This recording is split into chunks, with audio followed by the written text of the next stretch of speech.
Hello tout le monde, c'est Emric, j'espère que vous allez bien. Aujourd'hui, j'aimerais vous présenter un outil qui s'appelle DailyDev que j'ai découvert récemment. Donc DailyDev, c'est un outil surtout utilisé pour les développeurs qui permet de faire de la veille technologique. Donc en fait, la veille technologique, c'est se renseigner sur les dernières nouveautés par rapport aux langages techno qui sortent. Du coup, là, je suis sur leur landing page. Je vais vous montrer un peu la vidéo parce qu'elle elle est incroyable. Et après, je vous montrerai l'outil directement avec mon compte.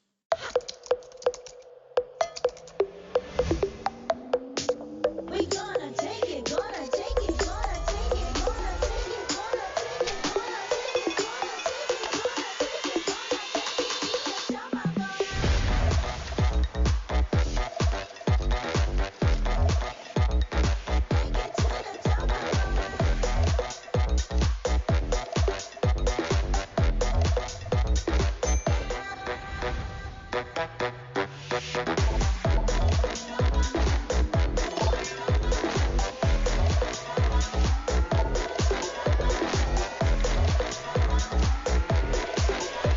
gonna make it hot, gonna make it till it drops. Never gonna, I'm gonna take it to the top. I'm gonna make it, never gonna. I'm take it to the top. I'm gonna.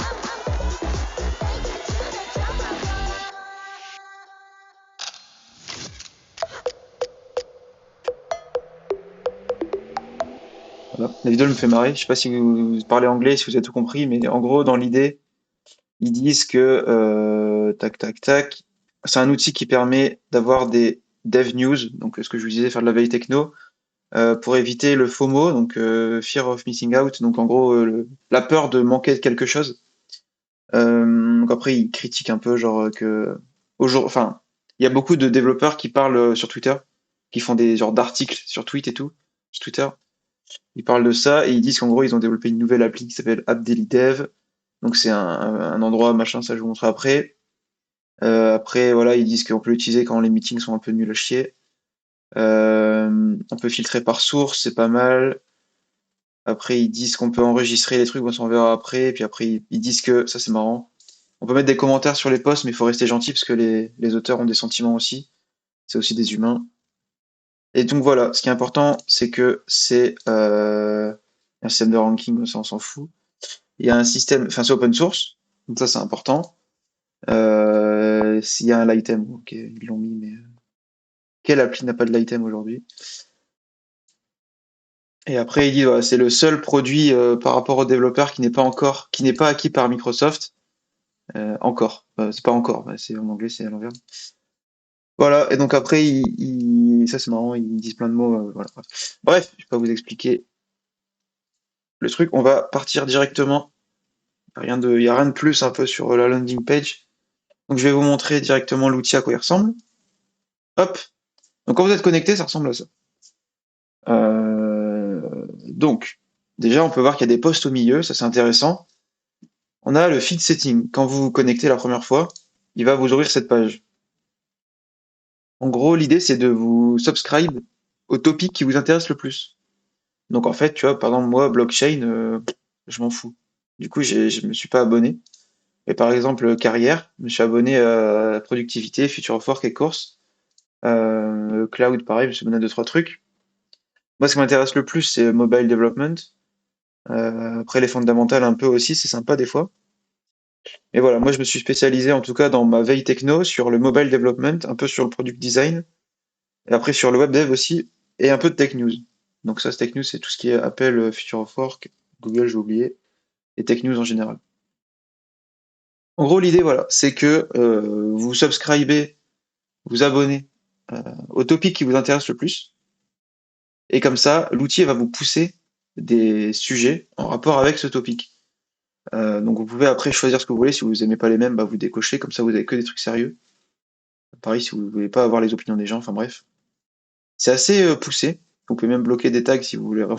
Si vous détestez le PHP, par exemple, vous pouvez le bloquer pour être sûr de ne jamais le voir. Et donc voilà.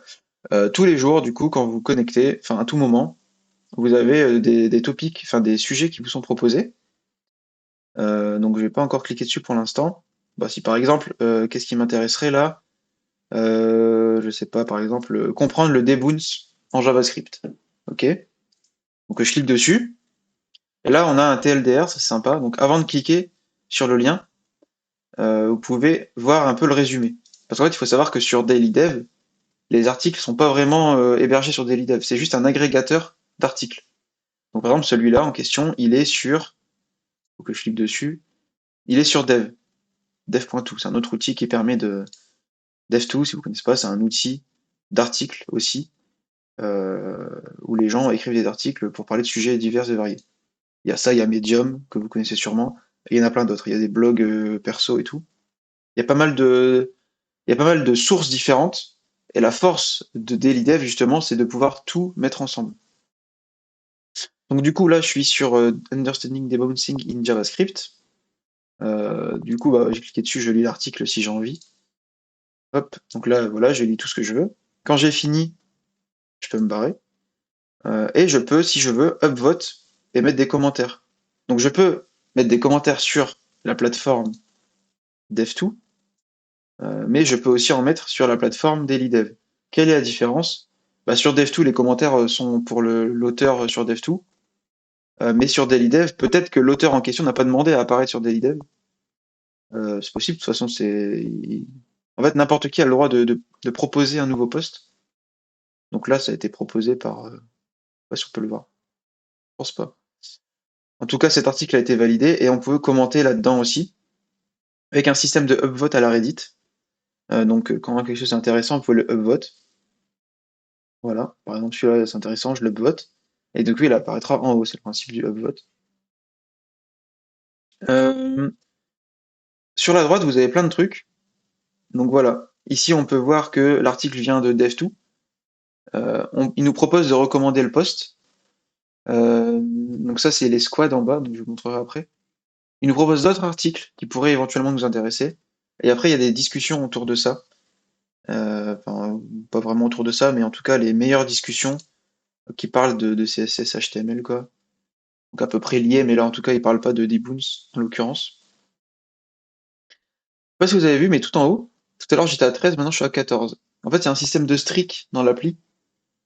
Tous les jours, l'idée, c'est que, un peu comme à Duolingo ou Snapchat, tous les jours, vous devez vous connecter, si vous le voulez, c'est pas obligatoire, pour faire augmenter cette streak. Donc moi, si je clique, par exemple, vous voyez que bah, ça fait 15 jours que je lis. Ma plus longue streak, c'est 14. Aujourd'hui, on est samedi, voilà. Vous voyez que bah là, le dimanche et le samedi aussi sont gris foncé, c'est-à-dire qu'en fait, ils cassent pas la streak là, le week-end. C'est très rare que je me connecte à DailyDev le week-end, je vous avoue que je fais pas ça le week-end. C'est surtout pendant mes heures de travail, généralement. Je me prends un quart d'heure tous les matins. Euh, voilà, donc c'est juste un petit indicateur qui est cool et qui vous pousse à vous connecter. Moi, perso, j'ai désactivé le strict reminder parce que sinon, ça vous envoie des mails tous les jours, c'est un peu chiant. En restant en haut, on a un système de réputation, un peu comme Stack Overflow. Hop, réputation. Donc réputation, en fait, pour en gagner, il faut... alors j'en ai pas encore gagné, j'ai pas trop compris, mais je pense qu'il faut proposer des posts. Donc si vous créez un post, vous gagnez 10 points. Enfin, non. Si votre post est upvoté, vous gagnez 10 points. Par contre, s'il est downvoté, vous perdez 10 points. Si vous proposez un post qui est supprimé, alors là, moins 100, vous êtes au fond du trou. Euh, si vous mettez un commentaire qui est upvote, vous avez 50 points. Mais ça a pas l'air de marcher parce que j'ai déjà mis un commentaire qui a été upvote et il a pas eu 50 points. Donc je sais pas trop comment ça marche. En tout cas, un peu comme Stack Overflow, plus vous avez de réputation, plus vous avez d'accès, de permission dans l'outil. Donc là, bon, c'est 250 plus, vous avez plein de trucs. Vous pouvez proposer des nouvelles sources, vous êtes éligible au truc, là j'ai pas encore trouvé ce que c'est. Et vous débloquez des thèmes pour la dev card, super. Il y aura vote aujourd'hui, ah, ok. Bah du coup, c'est peut-être pour ça. La personne qui m'a upvote mon commentaire, à mon avis, n'est pas à 250 plus, et du coup, ça n'a pas contribué à ma réputation. Bon voilà, c'est un système un peu comme ça qu'Overflow, quand vous arrivez de début, vous pouvez pas trop mettre des plus et des moins. Là vous pouvez, mais du coup vous n'avez pas d'autres permissions. On va passer à gauche maintenant. Donc là vous avez le feed, donc c'est ce que je vous montre depuis tout à l'heure. Vous pouvez créer des feeds custom. Par exemple, moi j'ai créé un feed mobile. Un peu pareil, vous pouvez choisir uniquement ce qui vous intéresse. Donc c'est vraiment pour recentrer vraiment la veille, quoi. Donc là il n'y a que du sujet autour du mobile. Donc il y a du Flutter, il y a du Kotlin, il y a du Apple. Vous pouvez en créer des nouveaux, vous en créez autant que vous voulez. Ensuite, vous avez les squads. Les squads, c'est un peu comme des feeds, mais qui sont... En fait, c'est des lieux communautaires, des lieux communautaires dans lesquels vous pouvez proposer des articles. Par exemple, la Squad Pit dans laquelle je suis, ici on propose des articles dans mon entreprise, et si je vais sur n'importe quel article que j'aime bien, je peux le partager à Pit, hop, je mets un petit commentaire et après il apparaîtra dans cette Squad Pit.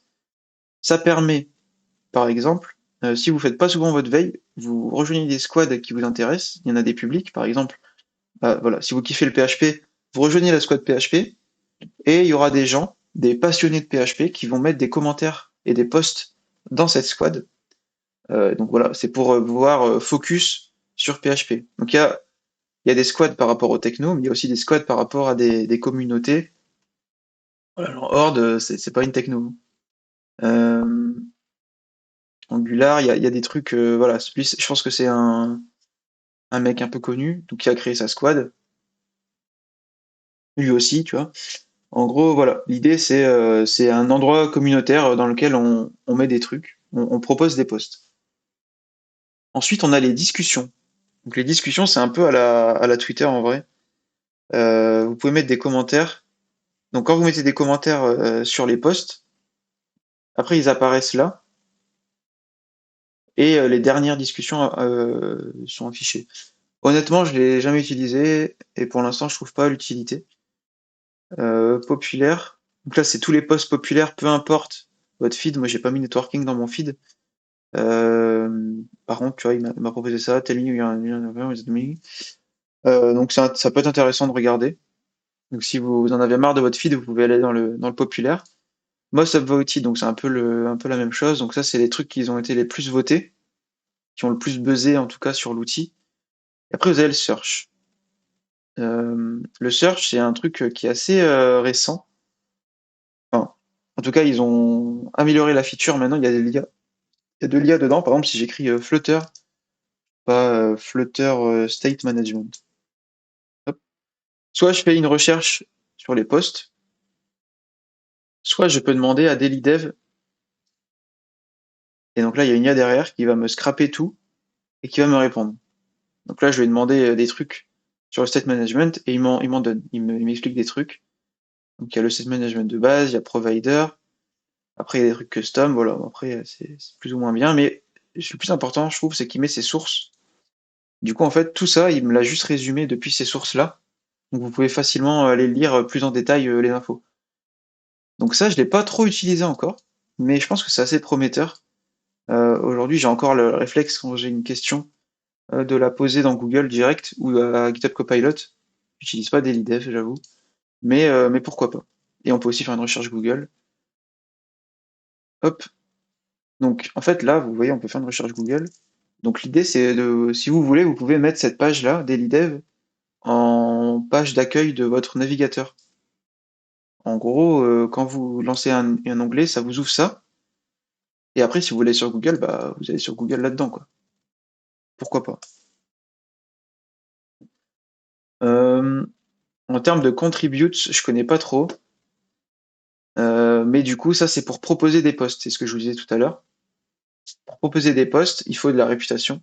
Là, je peux pas encore. Euh, mais du coup, vous pouvez proposer des posts. Par exemple, si vous trouvez un post sur un blog un peu inconnu ou un médium, vous pouvez proposer l'URL et si elle est validée, elle apparaîtra en haut. Enfin, elle apparaîtra dans l'appli en fait. Donc vous mettez, par exemple, si vous mettez le tag webdev, et ben tous ceux qui sont webdev, et ben, ils le verront dans leur feed. Et vous pouvez aussi suggérer de nouvelles sources, mais là pareil, j'ai pas assez de réputation. Donc là, c'est si vous avez un blog ou vous créez une plateforme de posts de votre côté, vous pouvez le proposer ici. L'idée, c'est toujours d'améliorer cet agrégateur de posts. Et enfin, un dernier truc, en tout cas sur cette partie-là, c'est les bookmarks. Donc là, je pense que j'en ai pas. Ah si, j'en ai mis trois. En fait, les bookmarks, c'est si vous kiffez un truc, vous pouvez le mettre en favori. Et du coup, il apparaîtra ici. Il est apparu là. First look at Elysia, je m'en fous. Mais du coup, voilà, il apparaît là. Et ça vous permet derrière de rechercher plus facilement vos trucs. Quel est l'intérêt de ça? C'est pour éviter d'avoir plein de favoris sur votre navigateur. Parce qu'on s'y perd vite. Des fois, on lit un article qui est intéressant, ben on le met en favori. Bah non, en fait, on n'y retournera jamais. Alors que si vous mettez en bookmarks, bah, c'est plus simple d'y retrouver. Moi, ce que j'aime bien faire aussi, c'est quand je vois un article que j'aime bien, du coup, je le partage dans ma squad. Et derrière, si je veux le retrouver, bah, je vais le retrouver dans ma squad et je le retrouverai de la même manière. Mais si c'est juste pour vous, vous pouvez faire des bookmarks. Ensuite, vous avez votre historique, tout simplement, et customize. C'est des customize de layout et tout ça, quoi. Donc, si vous préférez en liste, thème dark, machin. Là, c'est vous qui voyez. Hop, du coup, on peut aussi créer des posts. Donc, je vous disais, DailyDev, c'est un agrégateur de posts, mais il y a aussi la fonctionnalité de créer un post directement sur DailyDev. Donc, si je crée un post, hop, il apparaîtra là, magnifique, et il sera uniquement sur DailyDev. Donc, tous ceux qui ont DailyDev le verront, mais ceux qui sont sur Medium le verront pas.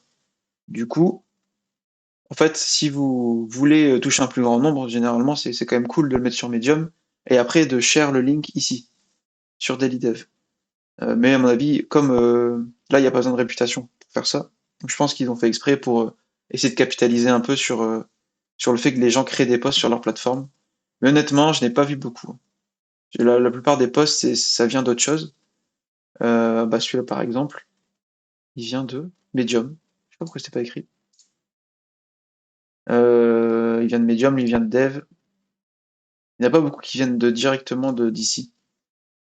Repost, c'est quoi ça? Ok, je connais pas. Euh, Vous avez aussi de temps en temps des petits promoted là, donc c'est pas mal parce qu'en vrai, merde, l'outil est complètement gratuit, un peu comme Stack Overflow du coup. Et comment ils gagnent des sous? Bah, je pense que c'est avec leur promoted là, leur pub. Mais il y en a pas tellement, regardez, là il y en a eu un, là il y en a un deuxième. Bon, après c'est souvent les mêmes, mais c'est des pubs tech. En tout cas là c'est un truc sur le cloud, donc c'est un truc tech. Et vous aurez pas une pub McDo en plein milieu, je pense. Qu'est-ce que c'est que ça? Bref,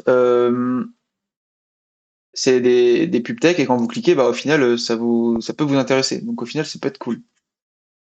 De l'autre côté, on a l'histoire de profil, évidemment. Vous pouvez accéder à un profil, voir vos tags préférés. Donc moi, apparemment, c'est WebDev, JavaScript, Productivity, CSS, React Front-end. C'est calculé automatiquement en fonction de ce que vous cliquez. Euh, Vous avez des détails machin. La réputation, j'en ai parlé tout à l'heure. Vous avez une dev card aussi, c'est ce qu'on voyait tout à l'heure dans la réputation. Magnifique. Ça vous permet de mettre ça derrière sur votre site ou sur GitHub Profile. Vous pouvez inviter des gens. En ce moment, il y a une campagne d'invitation pour gagner des t-shirts. Donc n'hésitez pas. D'ailleurs, le lien en description, c'est un lien qui vous permet de rejoindre l'appli DailyDev en passant par mon lien. Si je peux gagner un t-shirt, je dis pas non. Et voilà. Autre chose qui est super intéressant, c'est que là, je vous montre l'application sur le web. C'est, je pense, 95% de mon utilisation, mais de temps en temps, je trouve ça cool d'y accéder depuis le téléphone. Du coup, je vous montre comment ça marche. En fait, il n'y a pas de... En tout cas, sur iPhone, il n'y a pas d'application sur le Play Store. Du coup, comment il faut faire?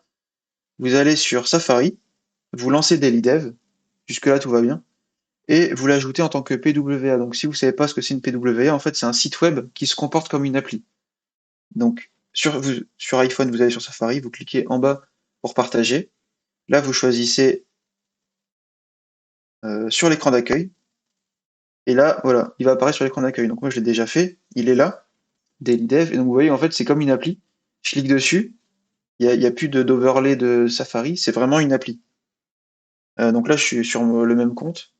Et du coup, vous voyez les mêmes interfaces, plus ou moins. Mais du coup, c'est vraiment cool. Par exemple, si vous aimez bien faire votre veille dans le métro, dans le train ou quoi, pas besoin de sortir votre ordinateur. Vous l'avez directement là. Donc ça, c'est plutôt cool. Vous retrouvez vos squads, vous retrouvez tout. L'appli est vraiment bien faite à ce niveau-là.